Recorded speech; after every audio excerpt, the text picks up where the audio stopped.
আসসালামু আলাইকুম। সবাইকে শুভেচ্ছা জানাচ্ছি মাসুম মাহবুব। প্রিয় দর্শক, আশা করি প্রত্যেকে ভালো আছেন। বাংলাদেশের অধিকাংশ মানুষের টেনশন বেগম খালেদা জিয়াকে নিয়ে। বাংলাদেশের ২০ কোটি মানুষের প্রিয় মা কেমন আছেন? আজকে কয়েকটা প্রসঙ্গে কথা বলবো। একটি হলো খালেদা জিয়া কবে যাচ্ছেন? তিনি আজকে যেতে পারছেন না, তাহলে কবে যাচ্ছেন? দ্বিতীয় বিষয়টি হলো নির্বাচন তারিখ ঘোষণা হয়ে গেছে, তফসিলের ঘোষণা আসবে। আর ৩ নম্বর প্রসঙ্গ হলো যমুনা টেলিভিশনের ইচড়ে পাকা উপস্থাপিকা নিকোলকে এবার বিকল করে দিলেন একজন ব্যারিস্টার। এটি সোশ্যাল মিডিয়ায় আজকে সর্বাধিক প্রচার পাচ্ছে। নিকোলকে মোটামুটি ধুয়ে পরিষ্কার করে দিয়েছে ডিটারজেন্ট দিয়ে দেশের নেটিজেনরা। দর্শক, শুনতে এবং দেখতে পেলে কমেন্ট করবেন। জি, সিঙ্গাপুর থেকে দেখছেন রুবেল আহমেদ ভাই, শুভেচ্ছা আপনাকে। চাঁপাইনবাবগঞ্জ থেকে বদিউজ্জামান, প্রত্যেকের শুভেচ্ছা।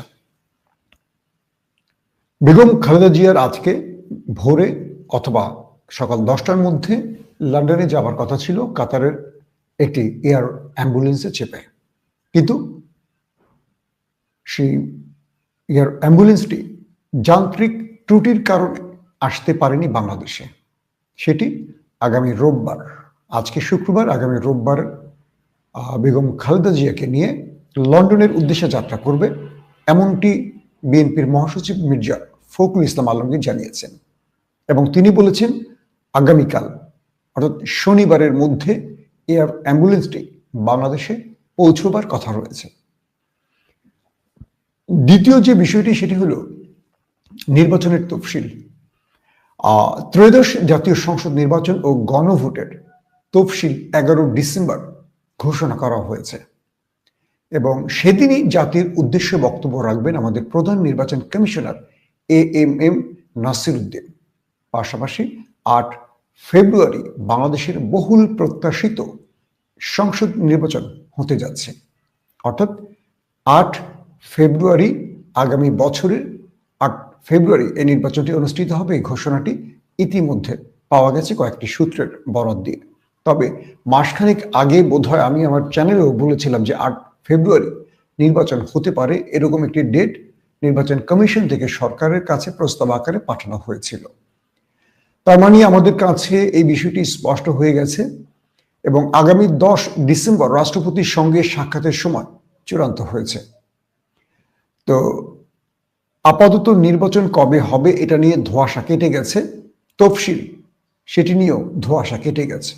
প্রশ্ন হলো নির্বাচন হবে তো, এই প্রশ্নটা অনেকের মধ্যে করছেন। এই নির্বাচন হবে তো, এই প্রশ্নগুলি বাংলাদেশের বিরুদ্ধে যারা অবস্থান করছেন তারা ছড়াচ্ছেন। এইদিকে আমাদের কান না দেয় উত্তম। দর্শক, তারপর গুরুত্বপূর্ণ খবরটি আসছি আমরা যে বিষয়টি আজকে শিরোনাম করেছি, যমুনা টেলিভিশনের ইচড়ে পাকা উপস্থাপিকা। বাংলাদেশে টেলিভিশন জগতে সবচাইতে ভারী কি ওয়েটপূর্ণ বা পড়াশোনা করা যদি উপস্থাপক বা উপস্থাপিকা থাকে, হয়তো অনেকেই আপনারা চেনেন। আমরা চ্যানেলের জিল্লু ভাইকে পেয়েছি। তার আদর্শ যেদিকই হোক বা তাকে নিয়ে যত রকম অভিযোগ থাকুক না কেন, অ্যাটলিস্ট টেলিভিশন সেটের সামনে জিল্লু সাহেব যে অবস্থানটা তৈরি করেছেন, বাংলাদেশে তার ধারে কাছে কেউ নেই। এবং বাংলাদেশের হাই ভোল্টেজ পলিটিশিয়ান বা গুরুত্বপূর্ণ ডেলিগেটরা, প্রতিনিধিরা জিল্লু ভাই প্রোগ্রামগুলো করে থাকেন এবং তিনি সবসময় যে কাজটি করেন, নিরপেক্ষ জায়গা থেকে একটি প্রোগ্রাম করার চেষ্টা করেন এবং তিনি নিজে কম বলে অতিথিদের দিয়ে বলাবার চেষ্টা করেন। কিন্তু বাংলাদেশে হঠাৎ করে আমরা একজন উপস্থাপক পেয়েছিলাম যাকে আপনারা চিনেন, এখন ঠিকানাতে কাজ করে, আগে ইন্ডিপেন্ডেন্টে কাজ করতো, খালিদ মহিউদ্দিন। তো খালিদ মহিউদ্দিনের যুগটা এরকম এসেছিল, তিনি নিজে কথা বেশি বলেন, কথার মাঝে থামায় দেওয়ার চেষ্টা করবেন, আঞ্চলিক ভাষা প্রয়োগ করেন এবং চটকদার কিছু বিষয় তুলে বা অতিথিকে এমন কিছু বিষয় তুলে বিতর্ক সৃষ্টির চেষ্টা করেন যাতে ওই প্রোগ্রামটা ভাইরাল হয়। অর্থাৎ তিনি ভাইরাল টকশো বা টকশো কি বলবো আমরা, উপস্থাপক হিসেবে নিজেকে পরিচিত করেছেন। তো খালিদ মহিউদ্দিনের হাত ধরে যমুনা টেলিভিশনে বা খালিদ মহিউদ্দিনের আদর্শ লালনকারী বা তাকে অনুসরণকারী আমরা আরেকজন উপস্থাপিকা পেয়েছি, যমুনার নিকোল। তো এই নিকোলকে নিয়ে বাংলাদেশের সোশ্যাল মিডিয়ায় প্রায় আমরা ট্রল হতে দেখি। কারণটা কি? তো যেহেতু আমি টেলিভিশনে জব করেছি, তো নিকোলের সঙ্গে যারা কাজ করেন অনেকেই আমার ছোট ভাই আছে, আমার সহকর্মী আছে। আমার সহকর্মীরা এখন হয়তো রিপোর্টিং করেন না, সবাই নিউজের গুরুত্বপূর্ণ পদে চলে গেছেন। তো অনেকেই বলে যে নিকোল আসলে ভাইরাল হতে চায়। তার রাজনৈতিক অভিজ্ঞতা, প্রজ্ঞা, পড়াশোনার লেভেলটা খুব বেশি নেই, কিন্তু তিনি খালিদ মহিউদ্দিনকে অনুসরণ করে চেষ্টা করেন নিজেকে একটু আলোচনায় রাখতে। কেন আমি এই নিকোলকে নিয়ে কথা বলছি, আসেন কিছু ঝলক আপনাদের ভিডিওতে আগে দেখাই, তাহলে বুঝবেন যে কেন আমি নিকোলকে নিয়ে আলোচনাটা শুরু করলাম। 16 কোটি মানুষকে কথা বলার জন্য আপনার অনুষ্ঠানে না। শেখ হাসিনা মৃত্যুদণ্ড মাথায় নিয়ে ভারতে, সজীব ওয়াজেদ জয়ের বিরুদ্ধে আজ গ্রেফতারি পরোয়ানা জারি হয়েছে, তিনিও দেশে নাই। মানে আর কয়েক ঘন্টা পরে 4 জনের কেউই দেশে থাকবেন না। -4 বলতে যে তথ্যের কথা বোঝানো হয় সেটা না হলেও 4 জনের কেউই আর দেশে থাকছেন না। নিকোলের এই প্রশ্নটা ভালো করে খেয়াল করছেন? শেখ হাসিনা দেশে নেই, সজীব ওয়াজেদও দেশে নেই, খালেদা জিয়া অসুস্থ, তিনি দেশের বাইরে চলে যাচ্ছেন, জিয়া তারেক রহমানও দেশের বাইরে। তার মানে নিকোল একটা আবিষ্কার করলেন -4 ফর্মুলা। খুব সহজভাবে একটু চিন্তা করেন, এই প্রশ্নটা কাদের বা এই প্রশ্নটা কারা ছুড়ে দিচ্ছে? শেখ হাসিনাকে দেশের বাইরে পাঠানো হয়েছে নাকি তিনি চলে গেছেন নিজের ইচ্ছায় বাঁচার জন্য? শেখ হাসিনা তার পরিবারের সকল সদস্যকে নিয়ে, নিকট বা দূরের যত আত্মীয় আছে সবাইকে নিয়ে দেশ ছেড়েছেন। সজীব ওয়াজেদ জয় বাংলাদেশ থেকে অর্থ লুট করতেন, বড় একজন আইটি উপদেষ্টা বা এরকম উপদেষ্টা পদ নিয়ে বিশাল অ্যামাউন্ট হাঁকাতেন দেশ থেকে, কিন্তু ফুর্তি করতেন আমেরিকায়। তারেক রহমানকে দেশ ছাড়া করেছে কারা? 111। খালেদা জিয়া এই দেশ ছাড়েননি কখনো। এখন তিনি মৃত্যু পথযাত্রী একজন রোগী, তাকে উন্নত চিকিৎসা নেওয়া হচ্ছে। কিন্তু নিকোল প্রশ্নটা করলো কি, কোন একটা অদৃশ্য শক্তি বাংলাদেশের রাজনীতি থেকে -4 ফর্মুলা বাস্তবায়ন করতে চাইছে। তার মানে হলো নিকোল ওই যে ওপার ভারতের একটা প্রেসক্রিপশন বাংলাদেশে জারি করতে চাইছেন, বা ভারতের হেজিমনিকে নতুন করে একটা কি বলবো রূপ দিতে চাইছেন বাংলাদেশের মানুষের মানসপটে, অর্থাৎ মস্তিষ্কে, যেন বিএনপি মনে করে যে এটা -4 এবং এটি করছে একটি ইসলামিক রাজনৈতিক দল বা বাংলাদেশের অপর রাজনৈতিক দলরা, যাতে করে বিএনপি অন্য রাজনৈতিক দলের সাথে একটা বিরোধে জড়িয়ে পড়ে। খুব সূক্ষ্মভাবে এই উপস্থাপিকাকে ব্যবহার করছে আমাদের ওই আমাদের দেশের শত্রু রাষ্ট্রটির এজেন্টরা। দেখেন তারপরে সে কি বলছে আমাদের এই বক্তব্যের পর। দেশে আছেন কেবল জামায়াতের 3বারের আমির ডাক্তার শফিকুর রহমান। বিষয়টি কেমন লাগছে জামায়াতে ইসলামের? 4 জনকে মাইনাস করার পর দেশে আছেন কেবল জামাতের আমির ডক্টর শফিকুর রহমান। প্রশ্নটা কোথায় বুঝছেন? জামাতকে এখানে টেনে আনা হয়েছে। ডক্টর শফিকের ওপেন হার্ট সার্জারি হয়েছে, আপনারা দেখেছেন কয়েক মাস আগে। তিনি দেশ ছেড়ে যাননি, তিনি বাংলাদেশের ইউনাইটেড হাসপাতালে বাংলাদেশের ডাক্তারদের দ্বারাই এই রিস্কি অপারেশনটা করেছেন। এখন জামাতের আমির দেশ ছেড়ে যাননি, এটা তার দোষ। জামাতের আমির কি দেশ ছেড়ে যান না? বিদেশে সফর যান না? কদিন আগে তো তিনি আমেরিকা, লন্ডন সফর করেছেন। খালেদা জিয়া যাচ্ছেন চিকিৎসায়, এর আগেও গেছেন, আবার ফিরে আসবেন। শেখ হাসিনাকে দেশে আনার জন্য আদালত নির্দেশনা জারি করেছে, পত্রিকায় প্রজ্ঞাপন ঘোষণা দেয়া হয়েছে।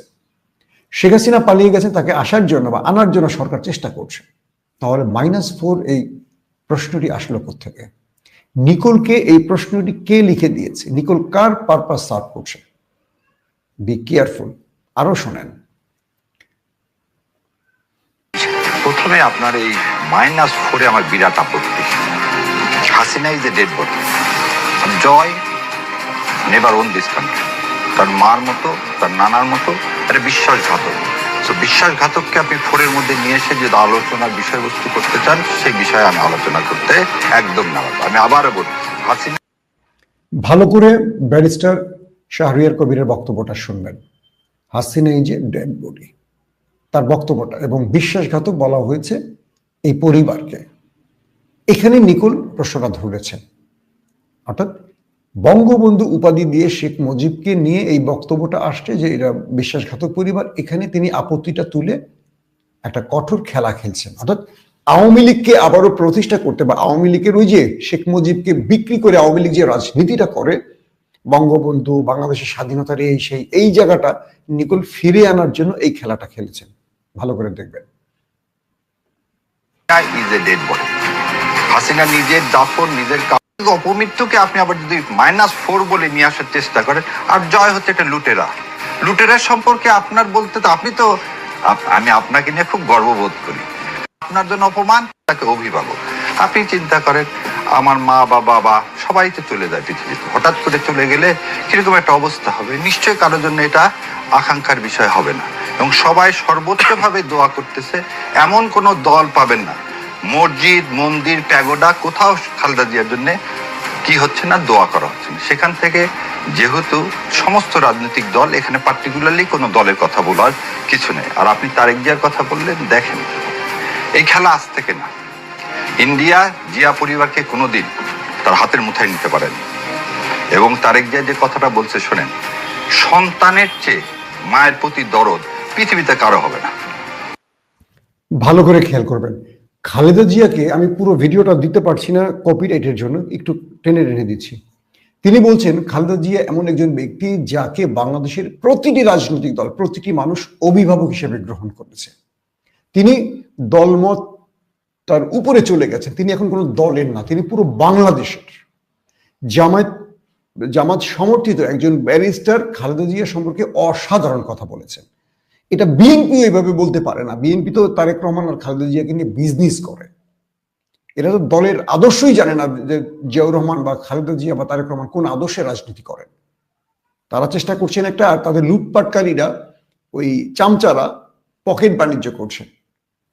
তিনি বলছেন খালেদা জিয়া দলমতের উপরে উঠে গেছেন, তাকে এখন কোনো দলের না, পুরো বাংলাদেশের। এবং এই বাংলাদেশের জন্য তিনি সবচেয়ে বড় স্যাক্রিফাইস করেছেন, নিজের সন্তানদের স্যাক্রিফাইস করেছেন, সবকিছু। এবং খালেদা জিয়াকে জেলে পয়জনিং করা হয়েছে, স্লো পয়জনিং করা হয়েছে, কে? হাসিনা করেছে, এই অভিযোগটাও তিনি তুলেছেন। আরো শোনেন। এবং আমার কাছে এই বিষয়টা একদম অবান্তর, তারেক জিয়া কেন আসতেছে বা আসতেছে না এই নিয়ে আলোচনা করাটাই আমাদের উচিত না। কারণ তিনি, তার মা, এই সম্পর্ক আমার আপনার সবার চেয়ে ঊর্ধ্বে। এখন দ্বিতীয় জিনিসটা, তাহলে তারেক জিয়া সাহেব আসতে পারতেছেন না কেন, বা তার মাকে লন্ডন নিয়ে যাবেন কিভাবে, দেখেন ডাক্তার পর্যন্ত পাঠাইছে। আর একটা জিনিস বলি, এই আপসীর নেত্রী, পৃথিবীতে সবচেয়ে ভারী জিনিস হচ্ছে নিজের কাঁধের উপর সন্তানের লাশ, সেটাও বেগম জিয়া। তিনি যখন বেগম জিয়া বা বিএনপিকে খুব চমৎকার প্রদর্শন করছেন, নিকোলের লুকটা দেখেন ভালো করে। নিকোল কিন্তু এখানে একটা ফাঁক খুঁজতে চেয়েছিলেন যে ইনি বিএনপি জামাতকে নিয়ে কোনো একটা কটূক্তি করবেন, এটাকে পয়েন্ট করবেন এবং এটা দিয়ে খেলবেন বিএনপি জামাতের মধ্যে। কিন্তু ব্যারিস্টার শাহরিয়ার চমৎকার ভাবে যখন তারেক রহমান এবং খালেদা জিয়ার সম্পর্কটাকে প্রমাণ করলেন, খেয়াল করছেন আপনারা, নিকোলের লুকটা দেখেন ভালো করে। তো এখানে যেটা হয়েছে, তিনি বলছেন ব্যারিস্টার শাহরিয়ার যে আমরা যে যাই বলি না কেন, সন্তানের কাছে মায়ের মূল্য বা মায়ের কাছে সন্তানের মূল্য পৃথিবীর কোনো কিছু দিয়ে হিসেব হয় না। যারা তারেক রহমানকে নিয়ে বলছেন যে তিনি দেশে আসছেন না কেন, তারা এটা বুঝবেন না যে মা এবং সন্তানের মধ্যে সম্পর্কের পরিমাপ বা গভীরতাটা কি। এটা তিনি খুব চমৎকার করে বলেছেন। তার মানে তিনি তারেক রহমানের দেশে আসাটা বা না আসাটাকে এমন ভাবে প্রমাণ করলেন যে তারেক রহমান চাইলেও দেশে আসতে পারছে না, তাকে একটা কঠিন শক্ত পাথরের দেয়াল দিয়ে বাধা দিয়ে রেখেছে অদৃশ্যের কেউ। পুরো তারেক রহমানকে ওন করে তার পক্ষে এত চমৎকার বিশ্লেষণ কেউ করতে পারেনি। শোনেন আরো। তিনবারের আমি ডাক্তার শফিকুর রহমান, বিষয়টি কেমন লাগছে জামায়াতে? মানে মিথ্যাচার, এবং এটা দেশনেত্রীকে অপমান। কারণ তিনি এই দেশকে বলেন তো তো বিজয়ের মাসে যমুনা টেলিভিশনের সেটে দাঁড়িয়ে আপনি বঙ্গবন্ধুকে বিশ্বাসঘাতক বলেছেন। আমি আমার জায়গা থেকে বাংলাদেশের স্বাধীন বাংলাদেশের নাগরিক হিসেবে এর প্রতিবাদ জানিয়ে রাখলাম। আপনার আপনাকেও বলে দিই, সেটি বঙ্গবন্ধু না, আপনার কাছে হতে পারে। শুনেন, আপনি উপস্থাপক, আগে আমাকে শেষ করতে দেন না। আপনি এখানে নিয়ে আসছেন বলে, না না, এখানে নিয়ে আসছেন বলে, না না, আপনি শুনেন, আগে কথা শুনেন, ইট ইজ নট ইওর, না না, ঠিক আছে, এই অনুষ্ঠানে তাহলে আপনি একটা জিনিস শেষ করে দিতে পারবেন না। আপনাকে ফ্লোর দিব, আপনি আবার আমি উত্তর দিব। ঠিক আছে, ঠিক আছে। এই অনুষ্ঠান কিভাবে চলবে সেটা আমি না, এটা বলবেন না, এটা শরীয়তের কায়দা, এটা শরীয়তে। আমরা আমন্ত্রিত অতিথি মানে হচ্ছে ভগবান, ভগবানকে আপনাকে সম্মান করতে হবে। আপনি এই কথা আগেও বলছেন একদিন, আপনার অনুষ্ঠান বলে কিছু নাই। না, আপনার অনুষ্ঠানে আমি আসিনি, আপনি আপনার অনুষ্ঠানে আসছি, আমি আসছি এই 16 কোটি মানুষকে কথা বলার জন্য। না, আমি যমুনা টেলিভিশনে আমন্ত্রণে এসেছি, আপনার অনুষ্ঠানে না। আপনি এটা কথা বলতে পারেন না, আপনার অনুষ্ঠান, এটা যমুনার টেলিভিশনের অনুষ্ঠান। দর্শক, নিকোল পয়েন্টটা বের করলেন, আপনি বঙ্গবন্ধুকে বিশ্বাসঘাতক বলেছেন। ফাইন, সোশ্যাল মিডিয়ায় বিএনপির কিছু হাদারামকে দেখছি নিকোলকে সমর্থন করতে। আসলে পড়াশোনা না করে রাজনীতি করা আর মগজের ঘেলু না নিয়ে রাজনীতি করার মধ্যে একটা পার্থক্য আছে। শেখ মুজিবকে নিয়ে সবচেয়ে চমৎকার ইতিহাসটা প্রমাণ করেছিলেন জনাব তারেক রহমান লন্ডনে বসে। আমরা তখন একটা টিমে কাজ করতাম লন্ডনে, মিডিয়া সেলের। তিনি জিয়াউর রহমান এবং শেখ মুজিবের অবস্থানটা ইতিহাস থেকে একদম তথ্য প্রমাণ দিয়ে প্রমাণ করেছিলেন। কিন্তু বিএনপির 90% লোক তারেক রহমানের এই বক্তব্যকে দেখেনি, পড়েনি, স্টাডি করেনি। তার মানে তারেক রহমান সারা বাংলাদেশে একটা বিশাল শক্তিশালী দল বানিয়েছেন, কিন্তু তার বক্তব্য শোনার মতো কোনো দর্শক বানাতে পারেননি, বা তার বক্তব্যকে ওন করে আগামী রাজনীতিকে প্রস্ফুটিত করার জন্য যে দলটার মেধা নির্ভর একটা বাহিনী দরকার সেটা তৈরি করতে পারেননি। নিকোল বলছেন বঙ্গবন্ধুকে বিশ্বাসঘাতক বলছেন এই স্বাধীনতার মাসে, এটা তার ঘোরতর আপত্তি। প্রশ্ন হলো, বাংলাদেশে তো শেখ মুজিবের একটা ভাস্কর্য এখন আর অবশিষ্ট নেই, সবই তো ভাঙা হয়ে গেছে, তাই না? এই ভাস্কর্যের পিছনে হাসিনা কত হাজার কোটি টাকা খরচ করেছে যে দেশে মানুষ না খেয়ে মরত। বিষয়টা হলো, আওয়ামী লীগ বা ওপার দিল্লি শেখ মুজিবকে একটা সাইনবোর্ড বা একটা মূর্তি বা পূজনীয় একটা অবয়ব দিয়েছে, দিয়ে এটাকে দিয়ে রাজনীতি করে আওয়ামী লীগকে বাঁচিয়ে রাখা, মানে ভারত তার হেজিমনিকে বাঁচিয়ে রাখা, ভারত তার কি বলবো যে বাংলাদেশের যে এজেন্ট, এই এজেন্টকে বাঁচিয়ে রাখার খেলা করেছে। কিন্তু শেখ মুজিবের হত্যার পেছনেও কিন্তু অনেক বড় বড় রাষ্ট্র দায়ী আছে। কিন্তু খেলছে কিভাবে? নিকোল একটা টেলিভিশনে দাঁড়িয়ে অতিথিকে বলছে এটা আমার অনুষ্ঠান। নিকোল তো একটা 2 টাকার বেতনভুক্ত একজন উপস্থাপিকা, এটা তার অনুষ্ঠান হয় কি করে? প্রোগ্রামটা হলো যমুনা টেলিভিশনের, কিন্তু আমার অনুষ্ঠান আমি যেভাবে চালাবো সেভাবে হবে। অতিথিরা কি নিকোল তোমার চাকর বাকর? তুমি নিজেকে কি মনে করো? দুটো বই 2 পৃষ্ঠা পড়ে তুমি নিজেকে কি মনে করো? চটাং চটাং কথা বলা, একজনের সাথে মুখের উপর ঠাস ঠাস কথা বলা, ওই যে খালিদ মহিউদ্দিনের মধ্যে বড় বড় অতিথি ডেকে এনে মুখের উপর কথা কেড়ে নেওয়া, কথা বলতে না দেওয়া, এই যে ভাইরাল হওয়ার প্রবণতা, এটা টেলিভিশন জগৎকে ধ্বংস করছে, টেলিভিশনের মানকে ধ্বংস করছে, প্রশ্নবিদ্ধ করছে। এটাকে জার্নালিজম বলে না। জার্নালিজম যদি পড়েন নিকোল, তাহলে নিঃসন্দেহে এথিক্স গুলো, নিয়মগুলো, ম্যানারগুলো শিখেছেন। একজন অতিথিকে আপনি শুনবেন, অতিথি সর্বোচ্চ খারাপ ব্যবহার করলে ধৈর্যের সাথে শুনতে হবে। চ্যানেলের একটা মেয়ে ছিল, আপনাদের মনে আছে, দীপ্তি বোধ হয়, কিভাবে হ্যান্ডেল করেছিল, পুরো দেশে সে প্রশংসা অর্জন করেছিল। কিন্তু নিকোল হতে চায় আমাদের ঠিকানার খালিদ মহিউদ্দিন, মানে তার চেয়ে 3 ডবল বয়স্ক একজন অতিথি আসবে, গেস্ট, মানে তার জ্ঞান যাই হোক না কেন, এমন ভাবে কথা বলে যে নিকোল অনেক জ্ঞানী একজন মানুষ। শেখ মুজিব আপনার যাই হতে পারে, আমার নাও হতে পারে, আমি আমার গণতান্ত্রিক উপায়ে আমি আমার বক্তব্য দিব। যে দেশে জিয়াউর রহমানকে নিয়ে অবজ্ঞা করা হয়, যে দেশে জিয়াউর রহমানকে রাজাকার বলেছে শেখ হাসিনা, এই নিকোলরা তখন কথা বলেছে যিনি স্বাধীনতার ঘোষণা দিয়েছেন, শেখ মুজিব দেননি। সে জিয়াউর রহমানকে রাজাকার বলেছে, সে জিয়া পরিবারকে নিয়ে এমন কোন নোংরা ভাষা আওয়ামী লীগ ব্যবহার করেনি। নিকোলরা তখন মুখের মধ্যে কি ঢুকিয়ে রেখেছিলেন সেটা একটু দেখতে চাই আমরা। শেখ হাসিনা বেগম খালেদা জিয়াকে নিয়ে কি পরিমাণ তুচ্ছ তাচ্ছিল্য অপমানমূলক বক্তব্য দিয়েছে, তাকে মালখোর, তার চরিত্র নিয়ে প্রশ্ন তুলেছে, এবং খালেদা জিয়ার 2 সন্তানের জন্ম নিয়ে পর্যন্ত প্রশ্ন তুলেছে। এই শেখ হাসিনা একজন স্বাধীনতার ঘোষকের স্ত্রী, একজন বাংলাদেশের সবচেয়ে সফল প্রধানমন্ত্রী 3 বারের। এই দেশটা টিকে আছে এখন পর্যন্ত, 54 বছরের যে বাংলাদেশটা দাঁড়িয়ে আছে বেগম খালেদা জিয়ার নেতৃত্বে আপোষহীনতার কারণে। শেখ মুজিব আপনার পূজনীয়, সেটা আপনি ঘরে পূজা করেন, ঘরের ছবি বেঁধে রেখে। যমুনা টেলিভিশন এটা আপনার না, এই প্রোগ্রামটাও আপনার না। আপনি একজন বেতনভুক্ত কর্মচারী বোঝেন, কর্মকর্তা না, কর্মচারী। সাবধান, ঠিক মতো কথা বলবেন। যাদের সাথে কথা বলবেন বুঝে শুনে কথা বলবেন। আপনি আপনার ইচ্ছে মতো মানুষকে ডেকে আনবেন, মানুষ আপনার ওই 1000 টাকার একটা খামের জন্য যায় না। একজন গেস্ট সেখানে যায় 18-20 কোটি মানুষের কাছে একটা মেসেজ পৌঁছতে, সমাজের দায়িত্ব থেকে। আর আপনি সেই টেলিভিশন সেটে বসে রাজনীতি করবেন। আবার এই নিকল কি করবে জানেন? এই বক্তব্যটা রেকর্ড রাখবে, আগামীতে আওয়ামী লীগ আসলে এই বক্তব্যটা দিয়ে বলবেন, দেখেন বাংলাদেশ যখন খুব ক্রুশিয়াল মুভমেন্টে ছিল, ইউনূস, বিএনপি, জামাত এক হয়ে আওয়ামী লীগ নিঃশেষ করে ফেলছিল, তখনও শেখ মুজিবের পক্ষে আমি দাঁড়িয়েছিলাম। এই বক্তব্যটা নিকল এই কারণে দিয়েছে। এবং আওয়ামী লীগ যদি কখনো আসে, আল্লাহ না করুক আসে, এই বক্তব্য দিয়ে নিকট সুবিধা নিতে চাইবে। আওয়ামী লীগ ঘরে তার জনপ্রিয়তা, অথবা আওয়ামী লীগ যে ওই যে মাল্লু পাঠায় বিদেশ থেকে, অনেকের নামে এখন আওয়ামী লীগ খাম পাঠায়, এই খাম নিকল একটা পান আমার ধারণা। এই খামি কথা বলে তারা, এদের রাজনৈতিক আদর্শ বলতে একটা ইসলাম বিদ্বেষ।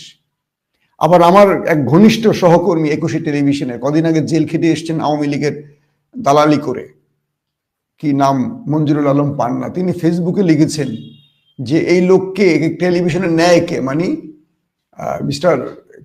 ব্যারিস্টার শাহরিয়ার কবিরকে নিয়ে তিনি পোস্ট করছেন, টেলিভিশনে তাকে ডাকে কেন? মঞ্জুরুল আলম পান্না 2 দিন আগে জেল খেটে আবার চটং চটং কথা শুরু করছে। এই আওয়ামী লীগের দালালগুলোর সাহস বাড়ছে আস্তে আস্তে বিএনপির কারণে, কারণ বিএনপি তাদেরকে একটা সুযোগ করে দিয়েছে। এই সুযোগটা থেকে তাদের আবার লাফালাফির বা আস্ফালন বেড়ে গেছে। আমি মনে করি এখান থেকে যে কোনো ভাবেই হোক বাংলাদেশের মানুষকে ফ্যাসিবাদের বিরুদ্ধে বা আমাদের দেশের শত্রুদের বিরুদ্ধে একাট্টা হওয়া খুব জরুরি। এবং নিকোলদের মতো ব্যক্তিকে যমুনা টেলিভিশন থেকে আমি বলবো বের করে দেন। এরা টেলিভিশনের জনপ্রিয়তাকে ধ্বংস করবে, টেলিভিশনকে প্রশ্নবিদ্ধ করবে। টেলিভিশন এদেশের মানুষের জন্য, এটা ব্যবসা প্রতিষ্ঠান হয়তো আপনারা বানিয়েছেন, ঠিক আছে, মানুষের কথা বলবে, কিন্তু সেখানে নিরপেক্ষতা হারালে সেই টেলিভিশনের কোনো গুরুত্ব থাকে না। মনে রাখবেন যে রাজনৈতিকভাবে এই টেলিভিশনগুলোকে এখনো ব্যবহারের চেষ্টা করছে অদৃশ্য শক্তিগুলো, এবং এই বাম রাম আওয়ামী ফ্যাসিস্ট বা ওপারের দিল্লির দালালগুলো এখনো টেলিভিশন দখল করে বসে আছে। এদের বিরুদ্ধে আমাদের ক্লিন অভিযান চালাতে হবে। আল্লাহ হাফেজ।